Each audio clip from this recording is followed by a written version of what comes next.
Bom, Omar, nesse bloco, é o Marvado, né? Verdade. Nesse bloco nós vamos falar de ferramentas que foram criadas pela legislação para serem ferramentas de gestão, né? Isso. Ferramentas que a administração pública deveria usar na sua necessidade, mas que acabam se tornando ferramentas de opressão ao trabalhador. Pode me dar um exemplo de ferramenta de opressão, Carlão? Posso sim. Eu tenho 3 clássicas. A primeira logo de cara é a remoção. A remoção. Isso, é a primeira. A remoção é aquela que na tropa a gente chama de transferência, né? Que o termo técnico é remoção, o pessoal chama de transferência. É aquela que quando tira o servidor de uma unidade e manda para outra unidade. É isso, né? É.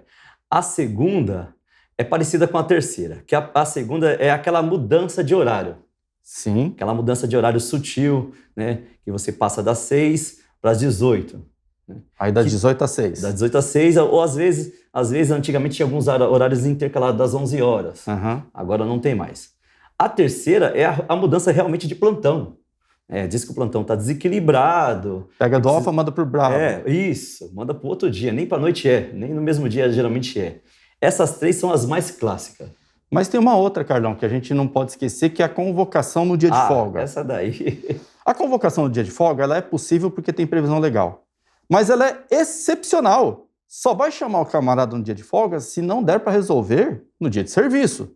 O que acontece é que a exceção virou regra. Verdade. Chama o pessoal no dia de folga para fazer a avaliação psicológica, que era para fazer no dia de serviço. Isso. Convocação para depor na unidade. O porquê que tem que chamar o cara no dia de folga? Isso é para a unidade. Não depende de um órgão exterior para poder agendar. É na própria unidade. Como que o colega chama o cara no dia de folga? Precisou fazer uma portaria ainda, mas estão pouco se lixando com essa portaria, com a portaria 12, né? A ordem interna 12. Ordem interna 12. Então, Carlão, vamos falar da remoção.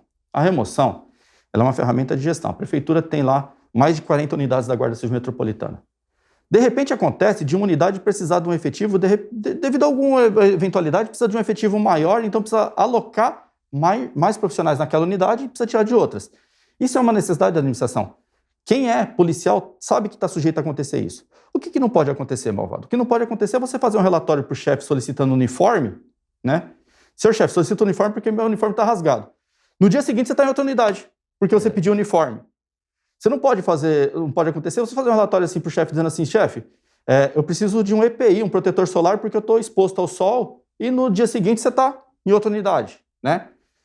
Isso não pode acontecer. A remoção ela não pode ser usada como ferramenta de opressão, uma ferramenta para desestimular o trabalhador a reclamar seus direitos, né? E acontece, infelizmente, assim, não é exclusividade desse governo. Isso vem desde 86, quando a Guarda foi fundada. Isso é verdade, é um uso e costume. Tanto é que quando essas remoções elas demoram para ser feitas, o cara lá fica com o famoso xizinho nas costas porque fez o documento, ou porque reclamou daquilo ou daquilo outro.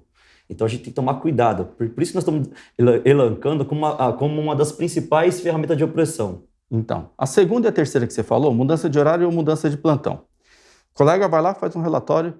Senhor comandante, eu resolvi estudar e fiz matrícula na minha faculdade. Aí o comandante fala assim, você quer horário de estudante? Espera um pouquinho que eu não vou te dar horário de estudante, não. Vai lascar com a sua vida e vou te jogar na equipe noturna. Vou lascar na sua vida e vou te jogar na equipe contrária. E desestabiliza a família do colega. O colega é a família do colega. Porque sabe o que acontece, malvado? Você, casado, tem 2 filhos. Às vezes você tem uma rotina de que num dia você vai buscar as crianças na escola, no outro dia a esposa e tal. Essa mudança mexe com todo o equilíbrio da família, porque você vai ter que precisar de alguém para ir buscar as crianças na escola, vai precisar às vezes de uma sogra ou uma mãe para cuidar das crianças enquanto você está trabalhando. Desestabiliza, né? E era necessária? Às vezes é. A gente entende que quando precisa, beleza. Mas às vezes não é. Às vezes é só para se vingar do colega que fez um relatório falando que ele vai estudar. Isso é verdade. E essa mudança de plantão é mais comum nas unidades, né? E realmente, às vezes o chefe ele precisa dar maior dinamismo para a unidade dele e precisa fazer essa readequação. Mas o que a gente tem percebido? Que está sendo mais rotineiro isso. E não dá.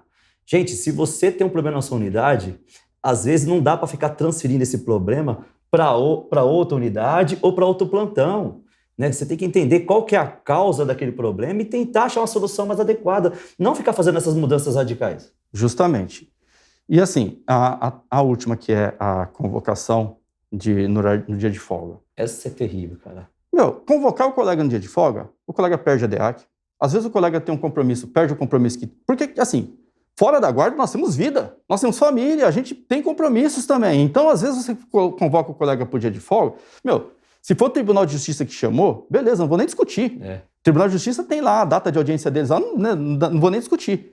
Agora, para prestar depoimento na unidade, para fazer avaliação psicológica, para renovar a identidade funcional.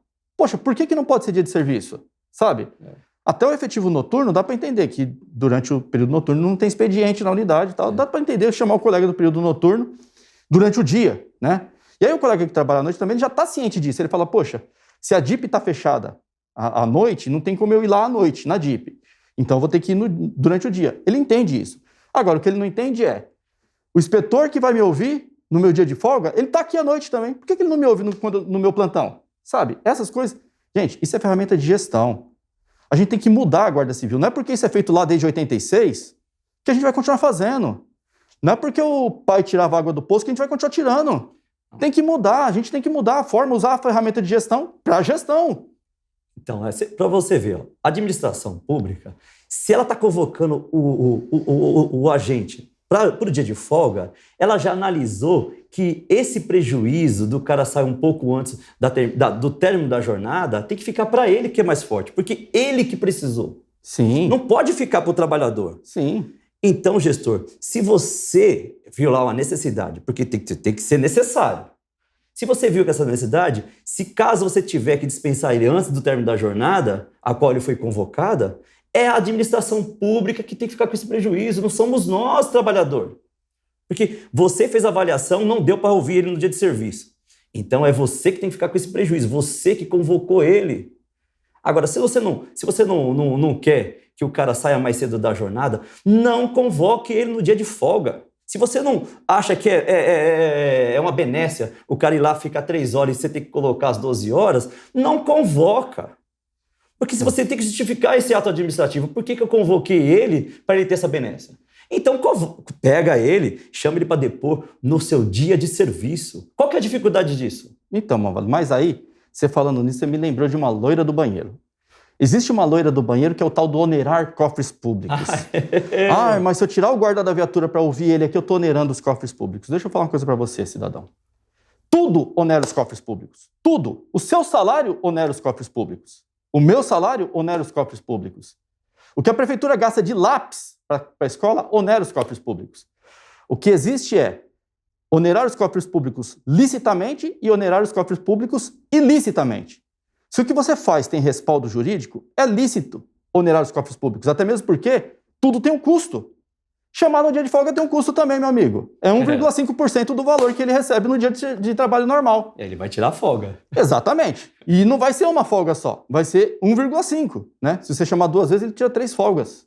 Então, esquece essa loira do banheiro de onerar os cofres públicos. Você está onerando os cofres públicos ilicitamente se você fizer algo ilegal, tá? Então, não use isso como justificativa. Eu não vou te chamar no seu dia de serviço, porque se eu te chamar e tirar da viatura, eu estou onerando os cofres públicos, né?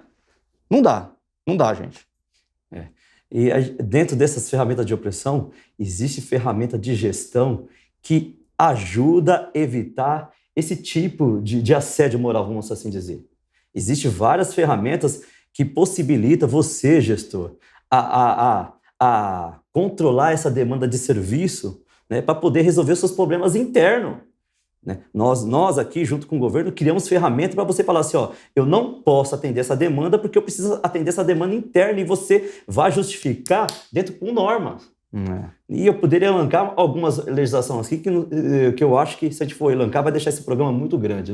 Né? Mas assim, o que a gente pede aos novos gestores, aos antigos gestores da Guarda Civil Metropolitana, vamos evoluir, vamos profissionalizar a instituição, porque uma instituição profissionalizada ela é boa para o profissional, para a cidade de São Paulo, para o município que precisa dela. A gente tem que sair do amadorismo, né? Verdade. E nesse sentido, eu tenho que elogiar e tenho que enaltecer, porque o atual comando, o comandante Agapito, o comandante Wilson Batista, eles falam muito disso, de profissionalizar a Guarda Civil Metropolitana, sair daquele amadorismo que a gente vê passado, né, que vem acontecendo essas coisas. Antigamente, A remoção não precisava nem cantar em diário oficial. Mandava o cara ir comemorando lá para Campo... O cara era de São Miguel, mandava ele para Campo Limpo com memorando de apresentação, ele ficava 2 meses lá trabalhando sem publicar a remoção, né? Então, nós precisamos evoluir. E o novo... Você fala muito disso, né, Malvado? O novo modelo de gestão não admite mais esse tipo de conduta. Não admite, a gente tem que transformar isso daqui. E... infelizmente, ainda acontece. E o maior problema, a gente não pode elogiar os bons gestores, porque o bom gestor é visto como fraco. Não, ele fica com um X nas costas. Se ele te elogiar, tira ele da unidade. É verdade, assim. É uma coisa incrível. Mas temos fé que isso vai melhorar.